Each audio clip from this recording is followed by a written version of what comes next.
ஆன நேயர்களே, உயிரணுக்கள் குறைவாக இருப்பவர்கள் நம் வீட்டில் இருந்தபடியே மிக எளிதில் நம் வீட்டில் உள்ள பொருட்களை கொண்டு ஒரு மருந்து தயார் செய்து அந்த உயிரணுக்களின் எண்ணிக்கையை அதிகப்படுத்திக்க முடியும்.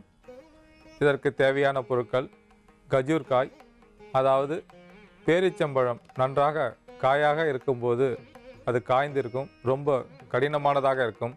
இது நாட்டு மருந்து கடைகளில் கிடைக்கக்கூடியது.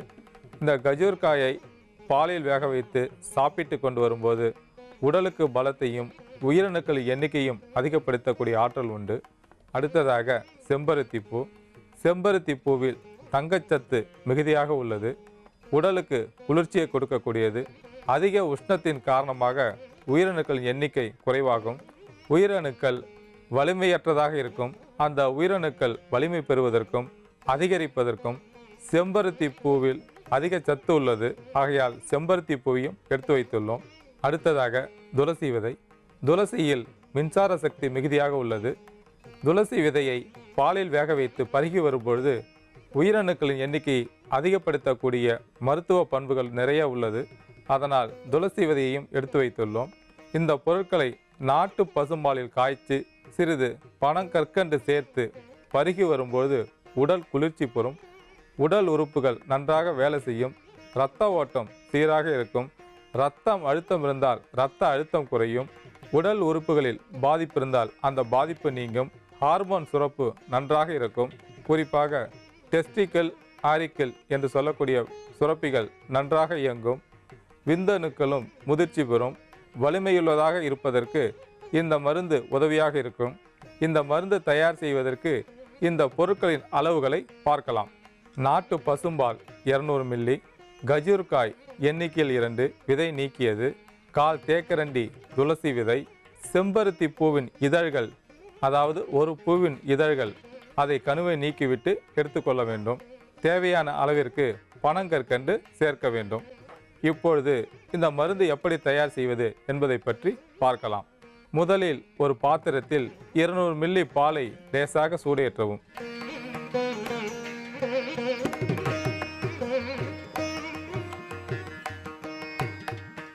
பால் லேசாக சூடேறும் சமயத்தில் கஜூர்காயை சேர்க்கவும்.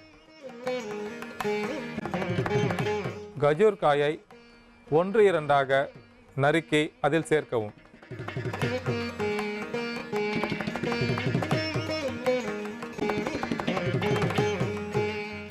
துளசி விதை 1/4 தேக்கரண்டி அளவிற்கு சேர்க்கவும்.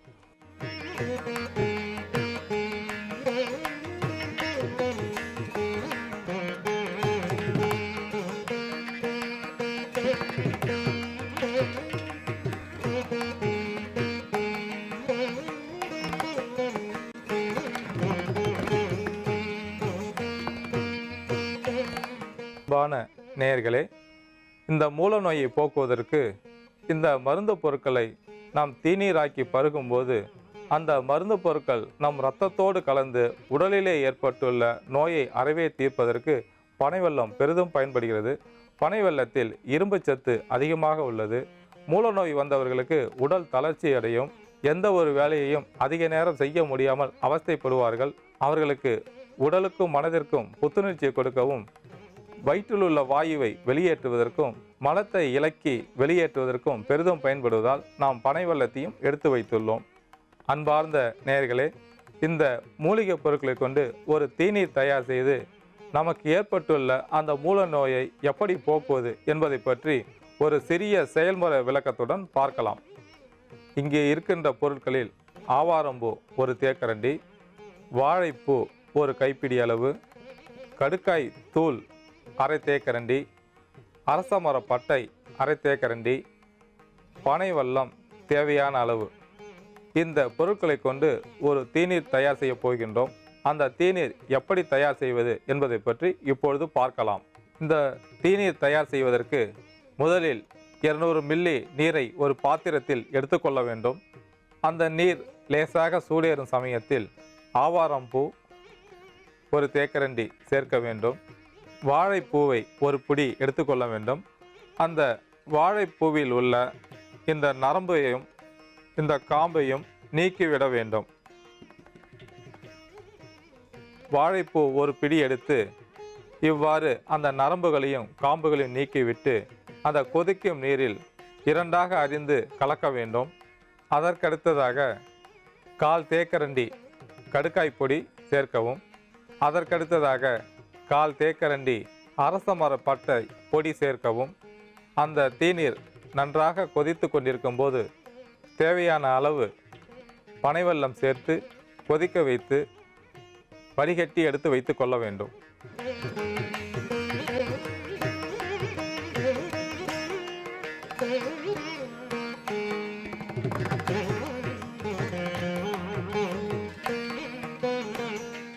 நாம் எடுத்து வைத்துள்ள பொருளை தண்ணீர் லேசாக சூடேறும் சமயத்தில் ஒவ்வொன்றாக சேர்க்கவும்.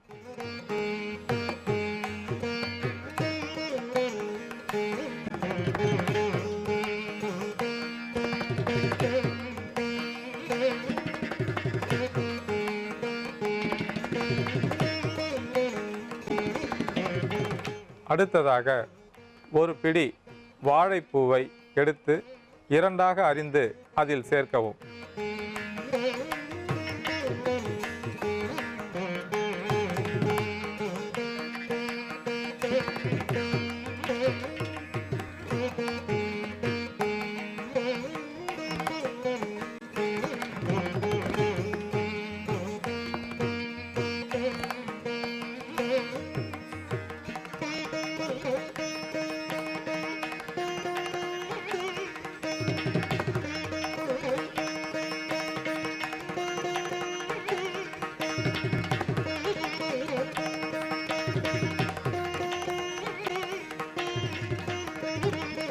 இப்பொழுது 1/4 தேக்கரண்டி கடுக்காய் பொடியை சேர்க்கவும்.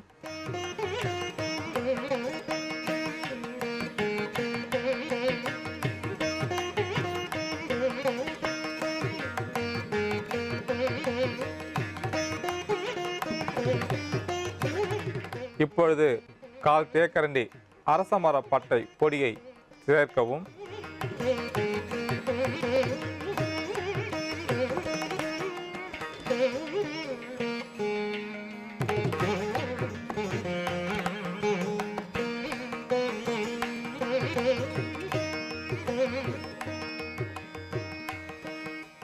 அந்த தீநீர் நன்றாக கொதித்து விட்டன. தேவையான அளவிற்கு பனை வெல்லத்தை சேர்த்து கொதிக்க வைத்து வடிகட்டி எடுத்து வைத்து கொள்ள வேண்டும்.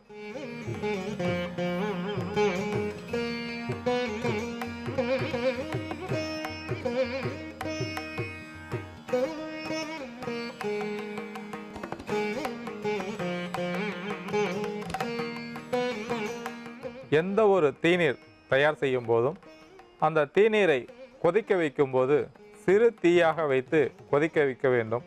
அப்பொழுதுதான் நாம் சேர்த்துள்ள மூலிகை பொருட்களின் சாறானது அந்த தீநீரில் இறங்கி ஒரு நல்ல மருந்தாக கிடைப்பதற்கு நமக்கு உதவியாக இருக்கும்.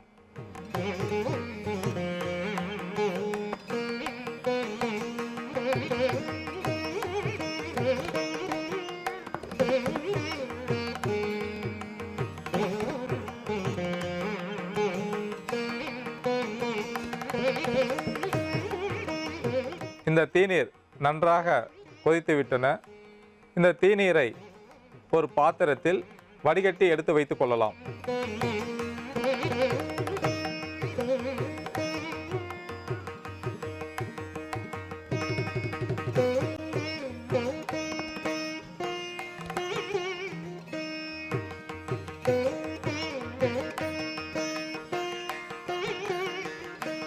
அன்பான நேயர்களே, இந்த தீநீர் தயாராகிவிட்டது. இந்த தீநீரை மூலநோய் பாதிப்புடையவர்கள் காலையில் உணவிற்கு முன்பாக 100 மில்லியும் இரவில் படுக்க போகும் முன் 100 மில்லியும் உட்கொண்டு வரும்பொழுது மூலநோயால் பாதிப்படைந்தவர்களுக்கு ஒரு நல்ல நிவாரணம் கிடைக்கும். மூலநோய் பாதிப்புடையவர்களுக்கு இரத்த கொதிப்பு, தலைவலி, தலைபாரம், முன்கோபம் போன்ற பல பாதிப்புகள் இருக்கும். இந்த தீநீரை